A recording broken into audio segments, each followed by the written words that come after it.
La commune de la semaine. La commune de la semaine. La commune de la semaine nous emmène du côté de Philippsbourg. Je suis à la boutique Le Falken en compagnie de Laetitia. Bonjour Laetitia. Bonjour.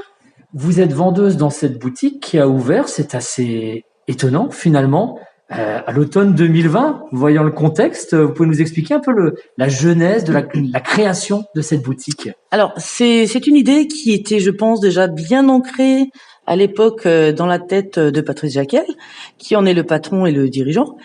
Et c'est venu petit à petit, en fait, en fonction de l'activité touristique qui tourne énormément dans cette commune. Que ce soit les Allemands, les gens qui sont au camping, les gens de passage, même en terrasse ou à l'hôtel.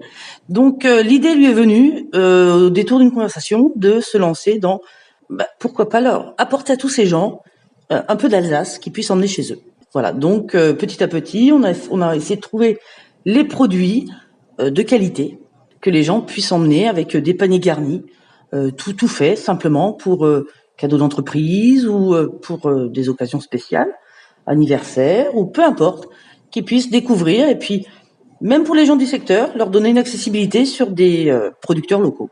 Oui, parce qu'en dehors de certains produits emblématiques alsaciens, vous avez du réfort, vous avez du vin, des choses comme ça. Il y a aussi, vous l'avez dit, des producteurs locaux, des producteurs du Pays de Bitche, notamment du miel ou des terrines, des choses comme ça. Donc du Pays de Bitche, on a le ranch des Bisons, qui n'a pas trop de revendeurs secteur Alsace, donc ça peut lui donner quand même une accessibilité de ce côté-là. Et producteurs locaux de Philippsbourg même, on a le miel et les confitures et les biscuits aussi de la grange aux confitures. Vous avez notamment un petit carton, j'ai envie de dire, quelque chose qui plaît tout particulièrement à vos nouveaux clients. C'est une bière qui nous vient du sud de l'Alsace, je crois. Oui, c'est ça, du sud de l'Alsace, donc de Mulhouse. C'est l'Alsacienne sans culotte. Donc déjà, c'est une bonne bière de dégustation et qui a un packaging quand même atypique, mais qui attire l'œil et puis c'est sympathique, très humoristique. Le but aussi de cette boutique, c'est de faire découvrir aussi des produits. Et je crois que vous tenez aussi au contact avec le client. C'est aussi un endroit où on peut déguster, où on peut faire des paniers à la carte si on a envie. Vous êtes là aussi vraiment pour faire découvrir ces producteurs. C'est ça. Donc ça donne pour faire découvrir. Et puis c'est aussi quand on est passionné, on aime les bonnes choses, on a envie de les faire partager.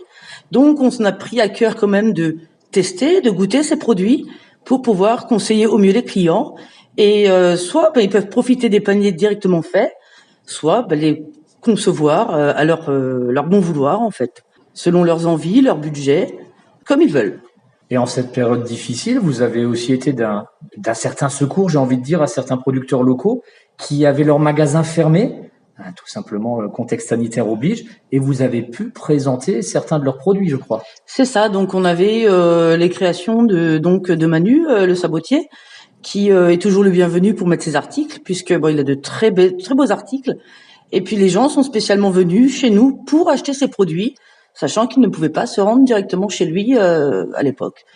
Dans les temps à venir, peut-être, on ne sait pas, mais on a de quoi exposer les articles éventuellement de commerçants qui ne peuvent pas ou ne pourront pas ouvrir si jamais.